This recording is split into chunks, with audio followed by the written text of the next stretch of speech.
चलिए पहले क्वेश्चन की तरफ चलते हैं। लिखा हुआ है सूर्योदय के समय पूजा और प्रीति एक दूसरे से बात कर रहे थे। यदि उस समय पूजा की परछाई प्रीति के ठीक दाईं ओर हो तो पूजा का मुख किस दिशा में है। तो भाई ये जो शेडो वाले परछाई वाले क्वेश्चन होते हैं, यहाँ सिंपली आपको केवल इतनी बात का पता हो कि सूर्य किस दिशा से निकलता है और किस दिशा में छिपता है। अगर आपको इतनी सी बात पता है तो इन क्वेश्चन को करने में ज़्यादा से ज़्यादा 4 से 5 सेकंड लगते हैं। तो भाई आपको सिंपली पता होगा और आप बचपन से पढ़ते आ रहे हैं कि सूर्य किस दिशा में निकलता है। तो भाई सूर्य पूर्व दिशा में निकलता है। छिपता किस दिशा में है, तो भाई सूर्य पश्चिम दिशा में छिपता है। बस आपको इतनी बात पता हो, उसके बाद इन क्वेश्चन में कोई दिक्कत आपको नहीं आएगी। क्वेश्चन एक बार वापस पढ़ते हैं। सूर्योदय के समय पूजा और प्रीति एक दूसरे से बात कर रहे थे। यदि उस समय पूजा की परछाई प्रीति के ठीक दाईं ओर हो, तो भाई आपको एक लाइन दी गई है कि जो पूजा की परछाई है वो प्रीति के ठीक दाईं ओर है। तो ये जो लाइन इस क्वेश्चन के अंदर आई है, यहीं से आप अपने आंसर तक पहुंचेंगे। भाई पहले तो आपने क्या पता लगाया, सबसे पहले आपने पता लगाया कि सूर्योदय का क्वेश्चन है, इसका मतलब दिशा कौन सी लेनी है, तो आपको दिशा लेनी है पूरब। अब पूरब दिशा लेने के बाद आपको क्वेश्चन के अंदर ये देखना है कि व्यक्ति को किसके दाएं या किसके बाएं बोला गया है। तो क्वेश्चन में पूजा की परछाई को प्रीति के ठीक दाएं बोला गया है। तो भाई अगर मुझे पूरब से दाएं घूमना है, आपको सिंपली क्या करना है, जो भी सूर्य की दिशा होगी उससे आगे आप क्या करेंगे, दाएं या बाएं चलेंगे। किसके अकॉर्डिंग, क्वेश्चन के अकॉर्डिंग। तो क्वेश्चन में क्या कहा गया है, प्रीति के ठीक दाएं। अब दाएं चलने का मतलब क्या होगा, भाई ये मैंने आपको पहली क्लास के अंदर बताया है, ईस्ट वेस्ट नॉर्थ, और ये क्या होगा, साउथ होगा। तो दाएं चलने का मतलब क्या है कि आप क्लॉकवाइज चलेंगे। तो जब आप क्लॉकवाइज चलेंगे तो 90 डिग्री के एंगल पे घूमेंगे, तो ईस्ट से आप कहां पर पहुंच जाएंगे, तो भाई आप पहुंच जाएंगे साउथ पर। तो साउथ का मतलब क्या है, साउथ का मतलब है दक्षिण। अब ये जो आपकी डायरेक्शन आई है दक्षिण, ये आई किसकी है, क्या ये पूजा की आई है या ये प्रीति की आई है। तो जिसके दाया या बाया कहा जाएगा ये उसकी दिशा आएगी। तो क्वेश्चन में किसके दाएं या बाएं कहा गया है, तो भाई ये कहा गया है प्रीति के दाएं या बाएं। तो फिलहाल प्रीति के दाएं कहा गया। तो अगर प्रीति का मुख पूछा जाता तो आप आंसर क्या देते, दक्षिण। लेकिन आपसे पूछा गया है कि पूजा का फेस किस दिशा में है। तो भाई जब भी दो व्यक्ति एक दूसरे से बात करते हैं तो जाहिर सी बात है कि उनका फेस आमने सामने एक दूसरे के सामने होता है। भाई ऐसा तो नहीं होगा कि वे एक दोनों से मुंह फेर कर बात करेंगे, तो ये संभव नहीं है। लॉजिकली अगर हम देखेंगे तो दो व्यक्ति अगर आपस में बात कर रहे हैं तो उनका फेस कैसे होता है, आमने सामने होता है। तो अगर आमने सामने फेस होगा तो जो दक्षिण की अपोजिट वाली दिशा होगी, तो दक्षिण के अपोजिट कौन सी दिशा होगी, तो दक्षिण के अपोजिट दिशा होगी उत्तर। यानी पूजा का जो फेस है वो कौन सी दिशा में है, वो उत्तर दिशा में है, और यही होगा आपके क्वेश्चन का आंसर। तो सिंपली आपको क्या करना है, केवल आपको अगर सूर्योदय दिया गया तो आप पूर्व दिशा में घुमा देंगे दाएं या बाएं।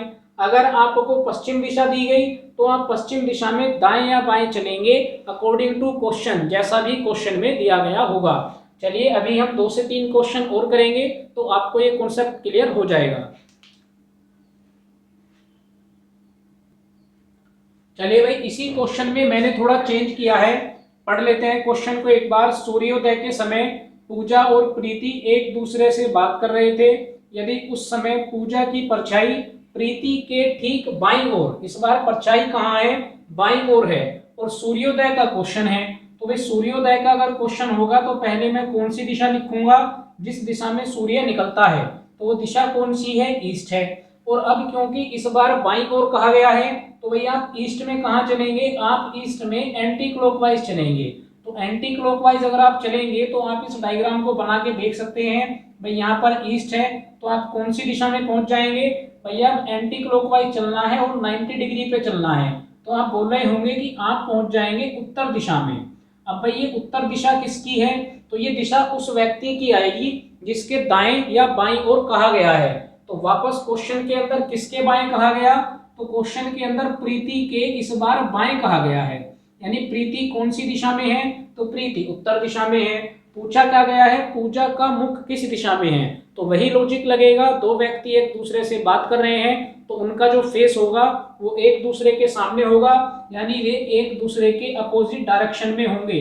तो अगर प्रीति उत्तर दिशा में है तो इसका मतलब पूजा कौन सी दिशा में होगी, तो इस बार पूजा दक्षिण दिशा में होगी। आई होप कि आपको दोनों क्वेश्चन अच्छे से समझ में आ गए हैं। चलिए तीसरा क्वेश्चन देखते हैं।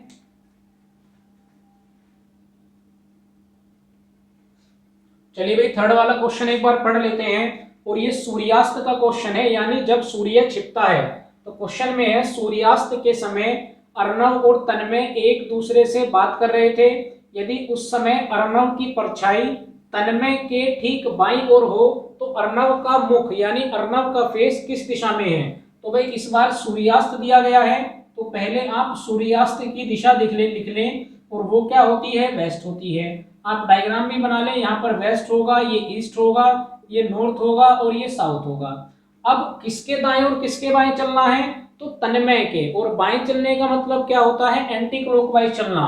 तो भैया पश्चिम दिशा में है, यहाँ से अगर आप आगे चलेंगे तो ये क्लॉकवाइज होगा, लेकिन यहाँ से अगर आप पीछे चलेंगे तो क्या होगा, एंटी क्लॉकवाइज होगा। यानी आप कौन सी दिशा में आ जाएंगे, तो भैया आप दक्षिण दिशा में आ जाएंगे। और ये दिशा किस व्यक्ति की आएगी, ये उस व्यक्ति की आएगी जिसके दाएं या बाएं कहा गया है।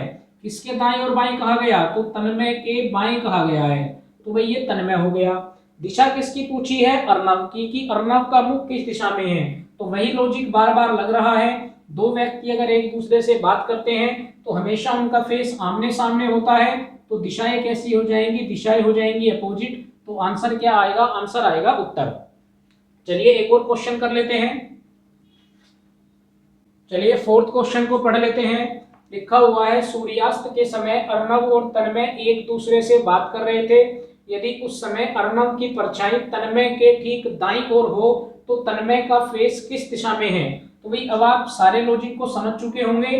भाई सूर्यास्त का मतलब वेस्ट, और आप इस डायग्राम को बनाएंगे तो आप वेस्ट से दाईं ओर आपको चलना है, यानी आप क्लॉकवाइज चलेंगे। तो क्लॉकवाइज चलने का मतलब आप कहां पर आ जाएंगे, भाई आप नॉर्थ यानी उत्तर में आ जाएंगे। और ये दिशा किसकी आती है, तो जिसके दाएं या बाएं कहा जाता है। तो किसके दाएं या बाएं कहा गया है, तो भाई तन्मय के दाएं कहा गया है, और आपसे तन्मय का ही फेस पूछा गया है। तो ये तो और भी आसान हो गया, आपका आंसर ही सीधा क्या आ गया, आंसर ही आपका आ चुका है उत्तर। चलिए एक लास्ट क्वेश्चन देखते हैं, जहां पर शेडो या तो आगे बनती है या पीछे बनती है। भाई दो ही टाइप के क्वेश्चन आते हैं, एक तो लेफ्ट राइट वाले, 4 क्वेश्चन मैंने आपको ये करा दिए, और या फिर परछाई बनती है आगे या पीछे। तो वहां का सिंपल सा कॉन्सेप्ट है कि अगर आपके सामने सूर्य है तो परछाई आपके पीछे बनेगी, और अगर सूर्य आपके पीछे है तो परछाई आपके आगे बनेगी। तो चलिए एक क्वेश्चन उस टाइप का भी कर लेते हैं, उसके बाद आपका ये चैप्टर भी खत्म हो जाएगा।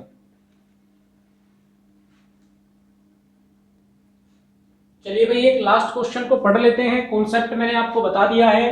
लिखा हुआ है प्रातः काल के समय मोहित और रोहित एक दूसरे से बात कर रहे थे।